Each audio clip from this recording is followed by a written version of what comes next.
Bismillahirrahmanirrahim. Assalamualaikum warahmatullahi ta'ala wabarakatuh. Alhamdulillahi rabbil alamin. Wassalatu wassalamu ala ashrafil anbiya wal mursalin wa ala alihi wa sahbihi ajma'in. Qala rabbi shrah li sadri wa yassir li amri wahlul 'uqdatam min lisani yafqahu qawli.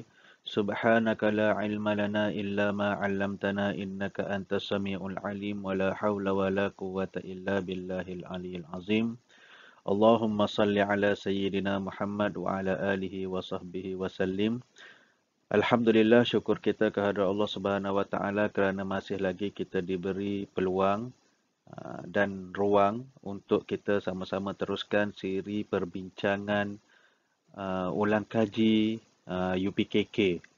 Yang mana pada kali ini kita nak bincang berkaitan dengan subjek sirah bagi tahun 5, iaitu yang bertajuk kewafatan Rasulullah sallallahu alaihi wasallam ataupun kewafatan Nabi Muhammad sallallahu alaihi wasallam, iaitu pada unit 1 peristiwa kewafatan Rasulullah. Okey, peristiwa kewafatan Rasulullah sallallahu alaihi wasallam.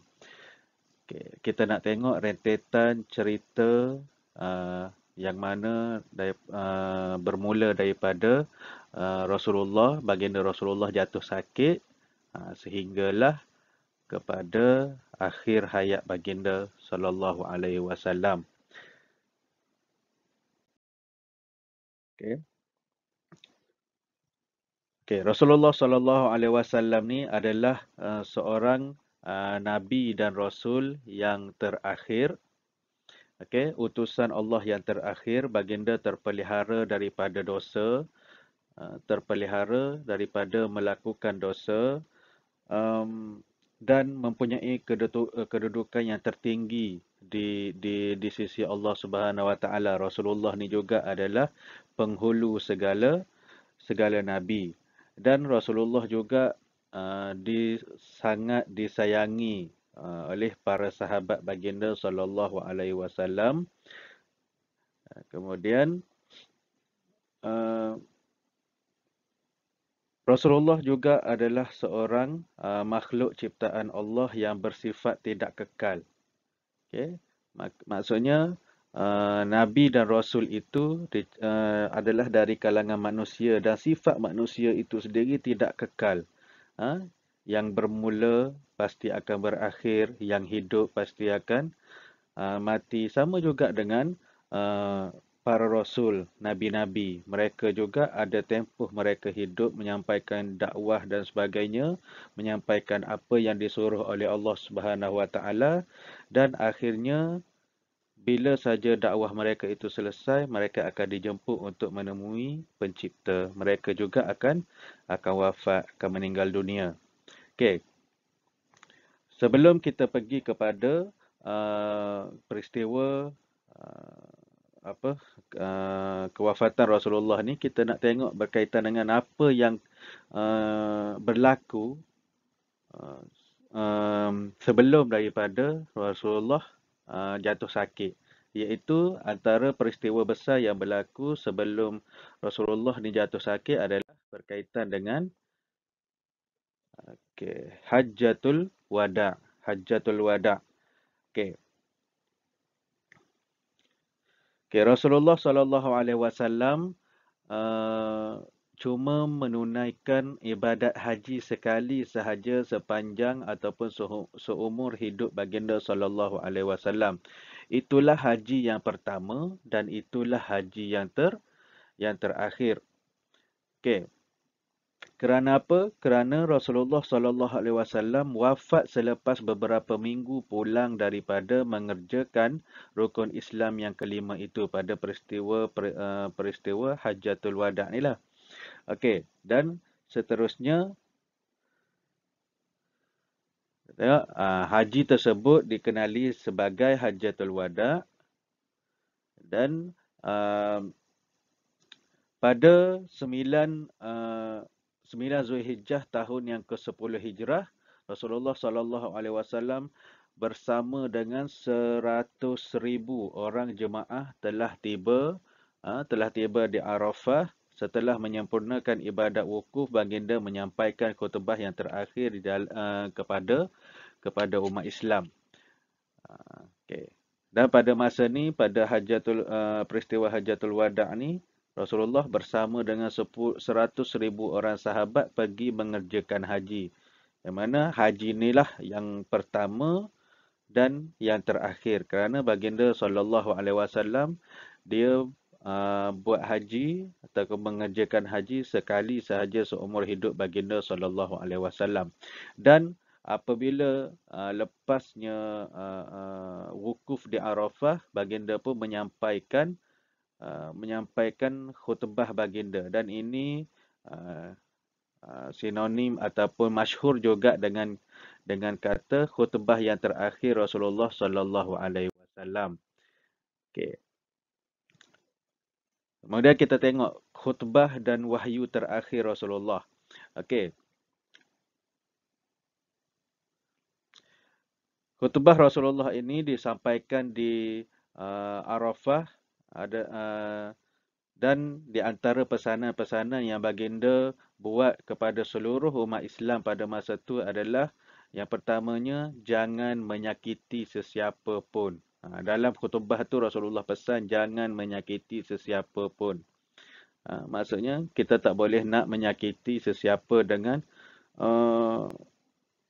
main hentam kita je. Suka-suka kita je nak sakitkan siapa-siapa. Menyakiti ni termasuklah semua, termasuk daripada segala sudut lah. Menyakiti orang lain daripada sudut fizikal, mental, pemikiran. Jangan menyakiti sesiapa pun. Kemudian antara lainnya yang dipesan oleh Rasulullah dalam khutbah tersebut adalah riba diharamkan oleh Allah Subhanahu Wa Taala. Okey. Proses muamalat ataupun proses jual beli, perdagangan dan sebagainya diharamkan oleh Allah Subhanahu Wa Taala dengan cara ribawi, dengan cara riba ataupun mengambil untung yang keterlaluan, ataupun kalau kita tengok bahasa kita ni ambil bunga lah. Pinjam bagi pinjam sikit suruh bayar banyak, terlalu banyak daripada apa yang telah dipinjamkan. Pinjam 100, janji kena bayar minggu depan contohnya. Lepas tu kalau kau lewat sehari, kena tambah RM10. Hari yang ke-11 katalah seminggu 7 hari. Hari yang ke-8 tak bayar lagi, dah naik 100, 110, jadi RM120. Lewat lagi, bunga tu makin naik. Macam itulah. Dan banyak lagi lah cara-cara ataupun kaedah-kaedah riba ni yang diharamkan oleh Allah Subhanahu Wa Taala ni. Kerana dia akan menguntungkan sebelah pihak dan akan menganiaya sebelah pihak yang lain. Itu muamalat daripada sudut riba diharamkan oleh Allah Subhanahu Wa Taala. Kemudian berkaitan dengan Rasulullah juga berpesan dalam khutbah yang terakhir itu berkaitan dengan hak suami dan isteri. Suami mempunyai hak terhadap isteri dan isteri juga mempunyai hak terhadap suami, dan mereka berdua mempunyai hak masing-masing di antara suami dan isteri itu. Okey, kemudian apa lagi yang dinasihatkan oleh Rasulullah? Melayani kaum wanita yang baik. Okey, melayani kaum wanita yang baik. Ini jelas terbukti yang Rasulullah ni adalah diutusnya Rasulullah sebagai Nabi dan Rasul adalah untuk menaikkan martabat kaum wanita. Yang mana kalau sebelum diutuskan Rasulullah tu, kaum wanita ni cuma jadi mangsa nafsu sahaja. Dan ada yang kita dengar zaman sebelum dibangkitkan Rasulullah ni, wanita ataupun kaum wanita ni dipercayai membawa malang dalam keluarga. Sebab itulah kita pernah dengar kisah berkaitan dengan ada masyarakat jahiliyah yang membunuh anak perempuan dengan cara menanam mereka hidup-hidup. Tarik mereka masuk dalam lubang, timbus macam tu je. Itu sahaja apa yang itu yang dilakukan kepada kaum wanita sebelum diutuskan Rasulullah, dan Rasulullah ni diutuskan untuk menaikkan ataupun meninggikan martabat kaum wanita. Okey, Rasulullah sayang kepada kaum wanita. Dia sehinggakan dalam pesanan ataupun dalam khutbah yang terakhir baginda berpesan untuk melayani kaum wanita dengan baik. Okey. Kemudian Rasulullah juga pesan berkaitan dengan perkara-perkara di dalam rukun iman, kena sembah Allah perkara-perkara dalam rukun Islam, kena sembah Allah Subhanahu Wa Taala, mendirikan solat 5 waktu sehari semalam, berpuasa di bulan Ramadan, membayar zakat dan menunai haji jika mampu. Dan dalam khutbah Rasulullah juga ada Rasulullah menyebutkan berkaitan dengan tiada lagi nabi selepas baginda Rasulullah sallallahu alaihi wasallam. Okey. Dan selepas daripada Rasulullah menyampaikan khutbah yang terakhir itu, maka selepas daripada itu turunnya wahyu yang terakhir, iaitu ayat daripada surah Al-Maidah ayat yang ketiga yang berbunyi al-yauma akmaltu lakum dinakum wa atmamtu alaikum ni'mati wa raditu lakumul Islam madina. Okey, maksudnya pada hari ini aku, iaitu Allah Subhanahu Wa Taala, telah sempurnakan bagi kamu agama kamu, dan aku telah cukupkan nikmatku kepada kamu, dan aku telah redha Islam itu menjadi agama untuk kamu. Ini ayat daripada surah Al-Maidah. Bila turunnya ayat ni, semasa mendengar firman Allah Subhanahu Wa Taala ni, bila Nabi dapat je wahyu ni, Nabi pun memperdengarkan kepada sahabat-sahabat. Nabi baca kepada sahabat berkaitan dengan ayat ni lah. Bila Nabi baca macam ni, sebilangan besar daripada sahabat-sahabat bersorak gembira. Mereka happy lah sebab Allah telah sempurnakan kepada Nabi Muhammad itu agama yang dia bawa, iaitu agama Islam ni. Dah sempurna dah apa yang dakwah Rasulullah sallallahu alaihi wasallam, dah sempurna apa yang pengorbanan yang Rasulullah buat selama ni untuk menaikkan semangat Islam, untuk menyebarkan agama Islam ni, semua dah berjaya. So Allah dah bagi. Allah dah kata sempurnakan bagi kamu agama kamu. Allah dah sempurnakan kepada Nabi Muhammad agama yang dia bawa, agama yang Rasulullah berdakwah ni. Kemudian, dan Allah juga kata aku redha. Allah kata aku redha Islam itu menjadi agama untuk kamu. Bila dengar macam tu, sahabat-sahabat pun gembira lah. Dah sempurna dah agama Islam kita yang kita sama-sama berjuang dengan Rasulullah sebelum ni, dengan berperangnya, dengan ada sahabat-sahabat yang kena siksanya, dengan macam-macam lah. Kalau kita tengok cerita Bilal tu, kena letak dekat tengah panas, kena tindih dengan batu besar, tapi Bilal tu masih lagi percaya kepada Allah Subhanahu Wa Taala dan percaya dengan agama yang dibawa oleh Rasulullah. Okey, dalam ramai-ramai sahabat yang happy dengan penurunan wahyu yang terakhir daripada Allah kepada Rasulullah ni, ada seorang sahabat yang menangis. Siapa dia? Dia ialah Sayyidina Abu Bakar As-Siddiq. Sayyidina Abu Bakar pada masa tu dia menangis. Di saat orang lain gembira, dia menangis. Tiba-tiba datang sahabat tanya dia, sahabat yang lain tanya, wahai Abu Bakar, kenapa orang lain semua happy dengar apa yang Rasulullah cakapkan tadi? Kan kita Islam kita ni dah sempurna. Apa yang kau sedihkan lagi? Okay, Rasulullah pun Sayyidina Abu Bakar pun dia macam dia cakap, bila seorang utusan Allah, Nabi dan Rasul itu telah mencapai kesempurnaan dalam dakwah dia, maka uh, pada masa tu Abu Bakar kata bila bila Allah dah sebutkan seorang rasul, nabi dan rasul itu telah mencapai kejayaan dalam misi dakwah mereka, maka tempoh untuk mereka berada di sisi kita tu tak tak berapa nak panjang dah. Maksudnya ajal bagi apa, tempoh kewafatan Rasulullah tu sudah dekat. Saidina Abu Bakar ni dia dah rasakan benda tu. Selepas dia dengar ayat Al-Quran yang dibaca oleh Rasulullah tadi. Ha, dia dah sedar dah bahawa Rasulullah punya ajal tu sudah semakin hampir dan baginda akan meninggalkan mereka pada bila-bila masa sahaja. Bila dah sempurna, maka setiap Nabi dan Rasul itu akan pergi bertemu dengan Allah Subhanahu Wa Taala. Okey. Dalam ramai-ramai sahabat yang seronok, Abu Bakar seorang je. Lepas tu bila Abu Bakar cakap macam tu, barulah sahabat-sahabat yang lain tu tersedar daripada tersedar daripada kegembiraan yang diorang raikan tadi tu.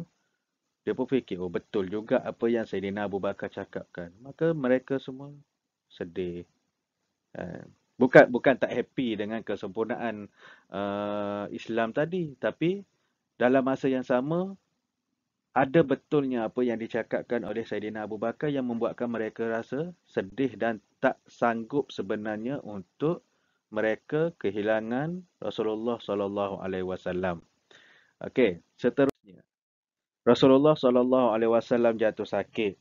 Okey, Rasulullah sallallahu alaihi wasallam jatuh sakit pada akhir bulan Safar tahun yang ke-11 Hijrah selepas pulang daripada menziarahi perkuburan Baqi' dan perkuburan para syuhada peperangan Uhud, dengan ditemani oleh seorang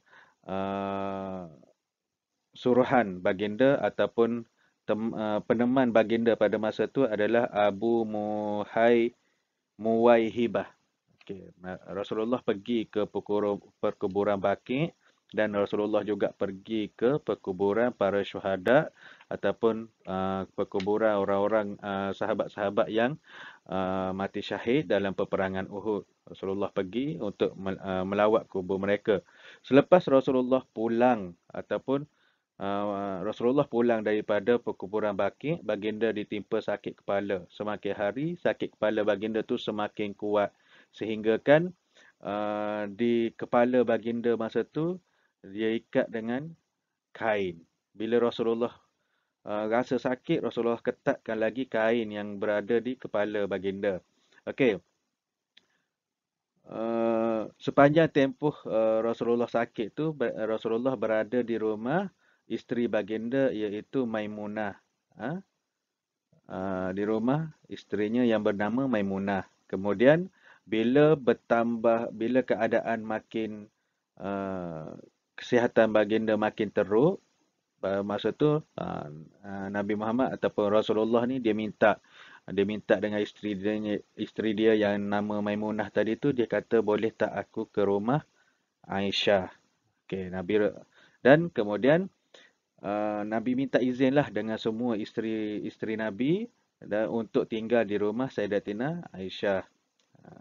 Kemudian 5 hari sebelum kewafatan Rasulullah, demam baginda semakin kuat. Rasulullah minta supaya tubuh baginda disirami dengan 7 bekas air daripada perigi yang berlainan supaya baginda dapat keluar bertemu dengan orang ramai untuk menyampaikan amanat.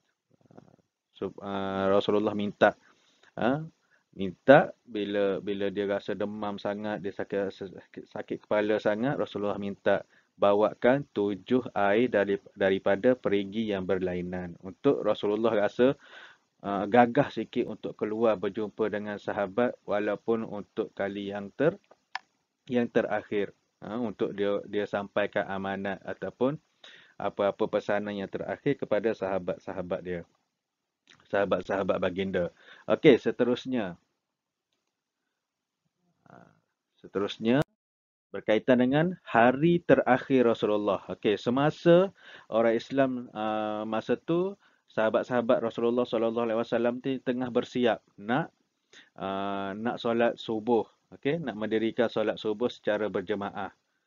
Okey, dan dalam waktu solat-solat yang sebelum ni, yang Rasulullah dah ditimpa sakit ni, pada masa tu sahabat-sahabat pun duk tengah terfikir siapa yang akan menggantikan Rasulullah sebagai imam bagi solat-solat mereka. Bila macam tu ada sahabat yang pergi tanya, masuk ke dia orang pergi dekat dengan rumah Nabi, tanya isteri Nabi Aisyah, dia kata tolong tanyakan kepada Rasulullah sallallahu alaihi wasallam siapakah yang layak untuk gantikan baginda sebagai imam. Bila Aisyah masuk tanya, Rasulullah pun jawab, okey, suruh Abu Bakar As-Siddiq yang menggantikan tempat aku. Okey, Rasulullah cakap suruh Abu Bakar yang gantikan. Okey, dan pada hari yang terakhir ni bila sahabat-sahabat dah dah berkumpul dah bersedia untuk solat berjemaah, mereka terkejut. Diorang ni terkejut bila tengok tiba-tiba kelibat Rasulullah sallallahu alaihi wasallam. Rasulullah hadir bersama mereka untuk sama-sama solat subuh bersama dengan sahabat-sahabat. Okey.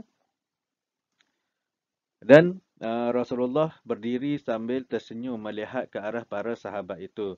Mereka berasa sangat teruja kerana menyangka kesihatan Rasulullah pada masa tu semakin pulih. Dan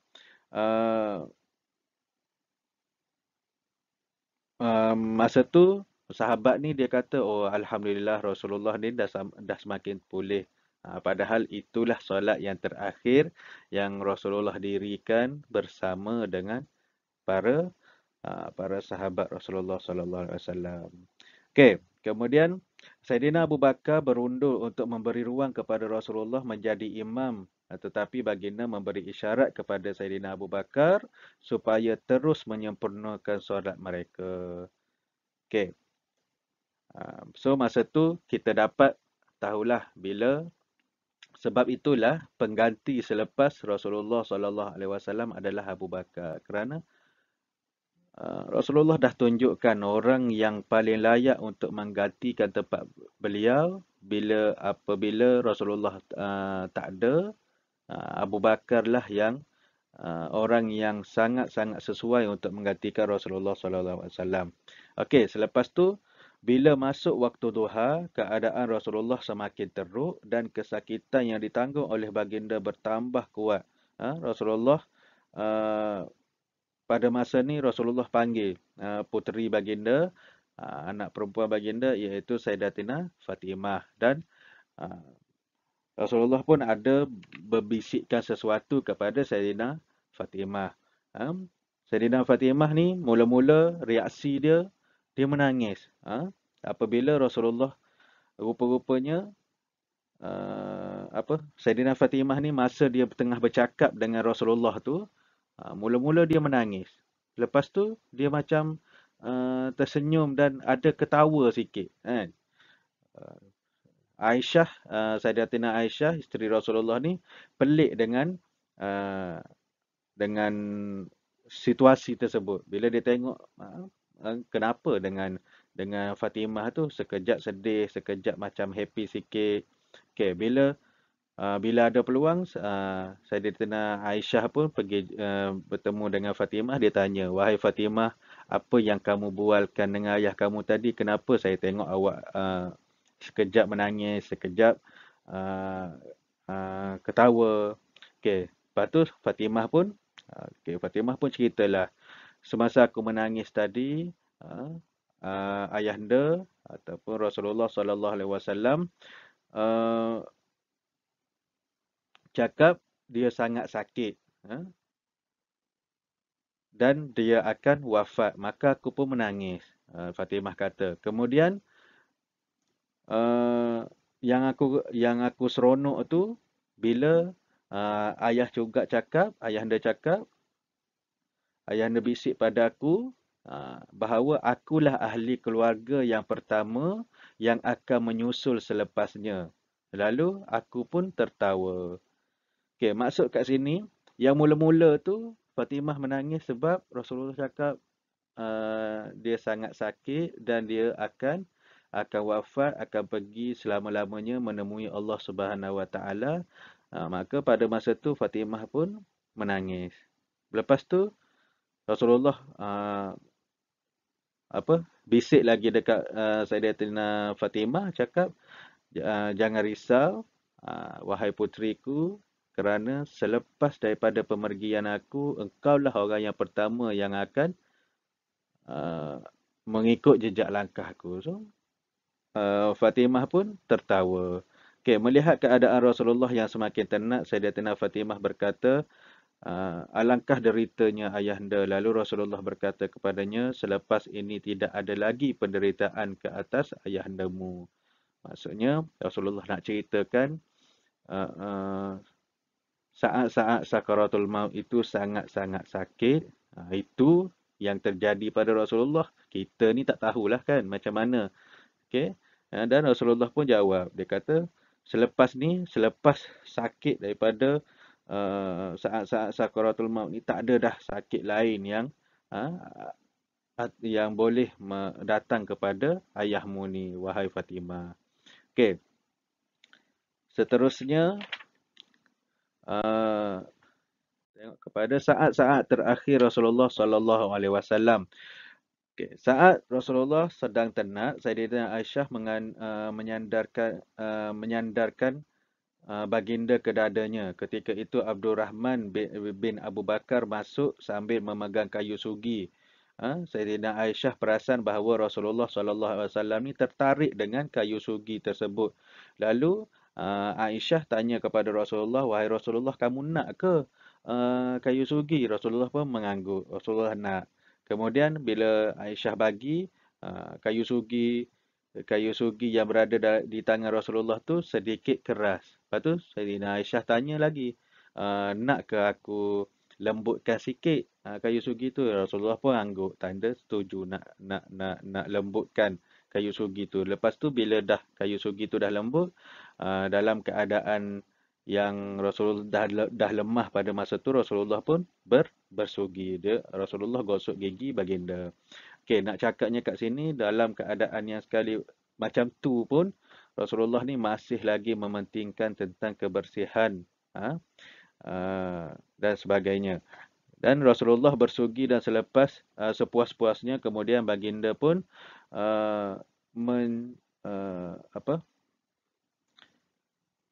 mencelupkan tangan baginda ke dalam bekas kecil yang berisi air yang ada di hadapan baginda. Lalu baginda menyapu ke muka sambil berkata, tiada Tuhan selain Allah, sesungguhnya kematian itu adalah sakarah, iaitu kematian tu adalah satu perkara yang sakit. Selepas Rasulullah selesai bersugi, baginda mengangkat tangannya serta mendongak ke atas disusuli dengan gerak bibir. Sayyidatina Aisyah merapatkan dirinya kepada Rasulullah dan mendengar baginda berkata, bersama-sama dengan orang-orang yang telah engkau berikan nikmat kepada mereka daripada kalangan-kalangan Nabi, Siddiqin, Syuhada dan Salihin. Ya Allah, ampunkanlah aku dan rahmatilah aku serta tempatkan aku dengan taman yang tertinggi.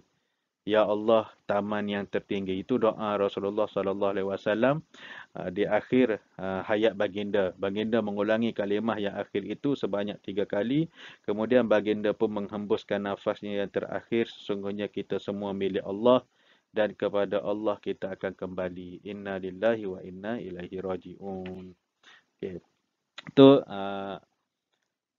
Itulah saat-saat yang terakhir Rasulullah SAW. Rasulullah sempat bersugi, sempat membersihkan diri baginda, kemudian Rasulullah sempat berdoa kepada Allah Subhanahu Wa Taala, dan kita juga suatu hari nanti kita akan meninggal dunia. Lakukanlah persiapan yang secukupnya, dan semoga cerita ini ataupun kisah kewafatan Rasulullah ini menjadi iktibar untuk kita semua. Sedangkan Rasulullah SAW, insan yang terpilih, insan yang paling Allah sayang, pun cakap kematian itu adalah sakarah, kematian itu sangat menyakitkan, apatah lagi kita manusia biasa yang apa banyak melakukan dosa dan sebagainya. Rasulullah SAW wafat dan meninggalkan semua insan yang mengasihinya. Dan pada iaitu pada waktu duha hari Isnin 12 Rabiul Awal tahun yang ke-11 Hijrah ketika baginda berumur 63 tahun. Jenazah baginda dimakamkan di rumah Sayyidatina Aisyah kerana syariat Nabi-Nabi mereka akan dimakamkan di mana tempat mereka wafat. Okay, so baginda wafat di dalam rumah baginda, di dalam bilik Sayyidatina Aisyah dan baginda dimakamkan di situ. Okay. Kemudian kita tengok kepada reaksi sahabat. Okay, reaksi sahabat, berita kewafatan Rasulullah ni mula tersebar. Bila Rasulullah telah wafat, diberitahu oleh Sayyidatina Aisyah kerana Rasulullah ni dia meninggal ataupun baginda wafat di sisi Sayyidatina Aisyah, maka Aisyah pun melaporkan kepada sahabat-sahabat bahawa Rasulullah telah pergi buat selama-lamanya, Rasulullah telah wafat. Maka berita itu mula tersebar ke seluruh kota Madinah. Hati umat Islam bagai disiap-siap sangat saat mendengar berita tentang kewafatan insan kesayangan mereka tu. Okey, tu bagaikan macam seolah-olah macam mimpi. Berita tersebut amat sukar untuk diterima oleh mereka, termasuklah Sayyidina Umar Al-Khattab. Okey. Sayyidina Umar adalah antara sahabat yang paling terkesan apabila berita tentang kewafatan Rasulullah ini tersebar. Okey. Sehingga kan Sayyidina Umar ni hilang pertimbangan lalu terus bangun dan berkata, ada beberapa orang lelaki munafik mendakwa bahawa Rasulullah telah wafat. Sesungguhnya Rasulullah tidak wafat tetapi baginda hanya pergi menemui Tuhannya seperti Musa bin Imran dan menghilangkan diri daripada kaumnya selama 40 hari. Maksudnya Sayyidina Umar pada masa tu dia cakap Rasulullah ni bukan wafat tapi Rasulullah pergi sekejap je untuk jumpa dengan Allah Subhanahu Wa Taala dan akan kembali kepada kita. Dia kata macam tu. Tetapi kemudian dia kembali kepada kaumnya setelah orang mengatakan dia sudah mati. Demi Allah, Rasulullah akan kembali. Dia kata, sesiapa yang mendakwa Rasulullah telah wafat, akan aku potong tangan dan kakinya. Sampai macam tu sekali. Siapa yang cakap Rasulullah dah wafat, aku akan potong tangan dia, aku akan potong kaki dia. Sayyidina Umar kata. Okey. Berbeza dengan reaksi Sayyidina Umar tadi, sebaik sahaja Sayyidina Abu Bakar mendapat tahu tentang kewafatan Rasulullah, beliau terus menuju ke rumah Sayyidatina Aisyah dan menyingkap kain yang menutupi wajah baginda sehingga Abu Bakar memeluk dan mengucup pipi Rasulullah. Kemudian Abu Bakar keluar menemui orang ramai, beliau menenangkan para sahabat. Sayyidina Umar dan Sayyidina bila Sayyidina Abu Bakar masuk mengesahkan yang Rasulullah itu telah wafat, maka Sayyidina Abu Bakar ni dia keluar, dia tenangkan sahabat beliau iaitu Sayyidina Umar yang tadinya macam hilang pertimbangan. Kemudian Sayyidina Umar pun bercakap kepada orang-orang Islam, atau sahabat-sahabat pada masa itu. Dia kata, sesiapa di kalangan kamu yang menyembah Muhammad, sesungguhnya Muhammad telah wafat. Tetapi sesiapa di kalangan kamu yang menyembah Allah Subhanahu Wa Taala, sesungguhnya Allah hidup dan tidak akan mati. Lalu beliau membacakan ayat Al-Quran yang berikut. Okay. Apa ayatnya? Sayyidina Abu Bakar cakap, Sayyidina Abu Bakar dia baca ayat, wa ma Muhammadun illa rasulun qad khalat min qablihi ar-rusul afa immata aw qutilan qalabtum ala aqabikum wa man yanqalib ala akibayhi falan yadurrallaha syai'a wa sayajzillahi syakirin. Dan Muhammad itu tidak lain hanyalah seorang rasul yang sudah pun didahului oleh beberapa orang rasul yang telah mati atau terbunuh. Jika demikian, kalau dia pula mati dan atau terbunuh, patutkah kamu berbalik menjadi kafir? Dan ingatlah, sesiapa yang berbalik menjadi kafir, maka dia tidak akan mendatangkan kepada Allah mendatangkan kemudaratan kepada Allah Subhanahu wa taala sedikit pun, dan sebaliknya Allah akan memberi balasan pahala kepada orang-orang yang bersyukur.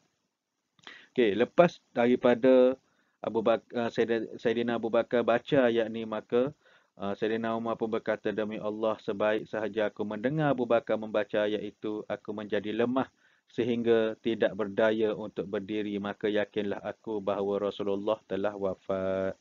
Okay, bila ditenangkan, bila diceritakan dengan baik oleh Sayyidina Abu Bakar, Sayyidina Abu Bakar kata macam tu je, kalau kamu semua menyembah Muhammad, maka Muhammad itu telah wafat, dan sekiranya kamu semua menyembah Allah Subhanahu wa taala, yakinlah bahawa Allah itu maha hidup dan tidak akan mati. Bila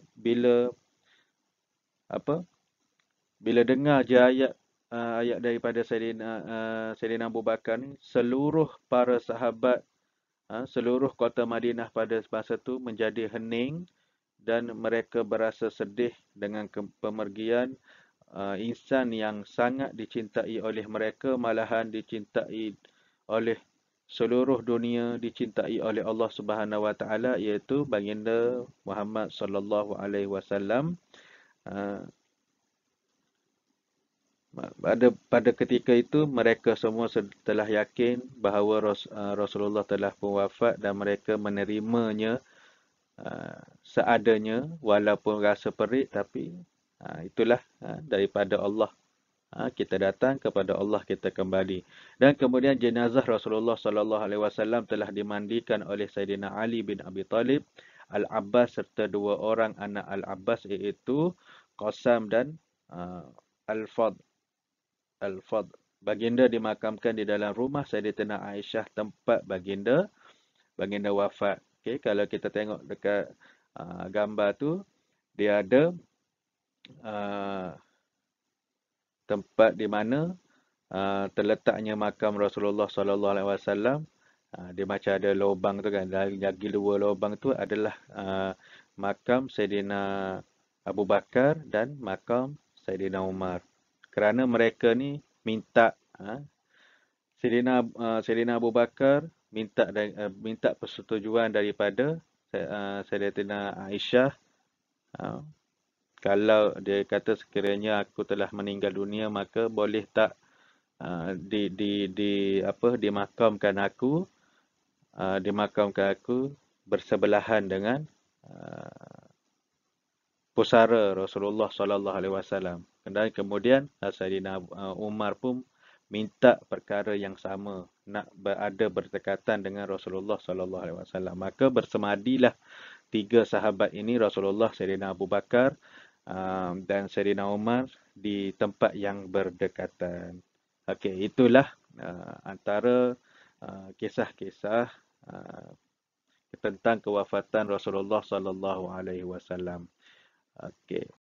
Kemudian seterusnya kita tengok kepada bentuk-bentuk ataupun contoh-contoh soalan UPKK yang mungkin akan ditanya berkaitan dengan kisah yang kita huraikan tadi itu kan.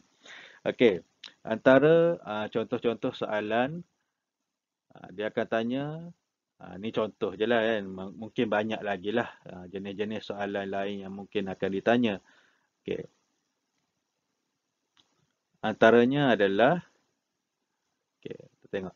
Solat terakhir yang didirikan oleh Rasulullah sallallahu alaihi wasallam, yang tadi kita tahu yang Rasulullah minta air daripada 7 perigi tu kan. Kemudian Rasulullah rasa boleh bangun sikit, rasa agak kuat sikit, maka Rasulullah pergi untuk menemui sahabat buat kali terakhir ketika solat subuh yang diimamkan oleh Sayyidina Abu Bakar. Okay, seterusnya, ni soalan pilihan jawapan, gariskan. Okey, soalan yang kedua, Rasulullah wafat di pangkuan Sayyidatina Khadijah atau Aisyah radhiyallahu anha di pangkuan Sayyidatina Aisyah. Okey. Kemudian haji wada' dikerjakan oleh Rasulullah ataupun Sayyidina Hamzah Rasulullah, jawapan dia kan. Okey, kemudian Rasulullah wafat di Madinah. Rasulullah tak wafat di Mekah, dia wafat di Madinah. Okey, seterusnya tandakan right pada penyataan yang betul dan sepangkah pada penyataan yang salah. Okey. Nah, soalan Rasulullah sallallahu alaihi wasallam wafat pada 12 Rabiul Akhir. So jawapan dia salah sebab Rasulullah wafat pada 12 Rabiul Awal. Okey. Kemudian Rasulullah wafat di pangkuan Sayyidatina Aisyah. Okey, betul. Rasulullah dimakamkan di Madinah. Juga betul. Okey. Okay, dan saya rasa sekadar itu sahaja perkongsian ataupun sikit sebanyak kita ungkap kembali kisah macam mana peristiwa kewafatan Rasulullah sallallahu alaihi wasallam, dan semoga dengan video ini dapat kita mengulang kaji pembelajaran dalam subjek sirah bagi tingkatan 5 dan juga untuk persediaan bagi kita untuk bagi anak-anak pelajar untuk menduduki peperiksaan UPKK.